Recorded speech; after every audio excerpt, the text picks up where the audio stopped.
एखाद्या पर्टिक्युलर फंडचा past return बघून जर आपण त्याच्यामध्ये गुंतवणूक करत असेल तर लक्षात घ्या, this will be one of the worst decision in your financial career. कधीही सेक्टर हे रोटेट होत असतात. मागच्या 3 वर्ष जर टॉप परफॉर्मिंग फंड एखादा असेल तर देर इज 80% प्रोबॅबिलिटी की तो फंड टॉप परफॉर्मिंग मध्ये पुढच्या 3 वर्ष येणारच नाहीये.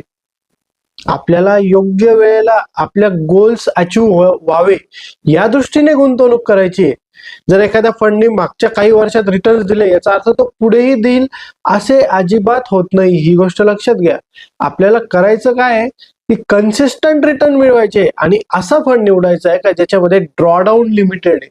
म्हणजे ज्यावेळेस मला पैशांची गरज पडेल त्यावेळेस तो खूप जास्त खाली गेलेला नसणार आहे.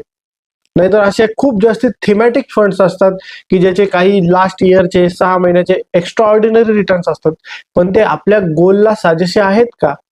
तुम्ही फक्त रिटर्न्स जर मिळवायचे असेल तर you are not investing, this is trading then.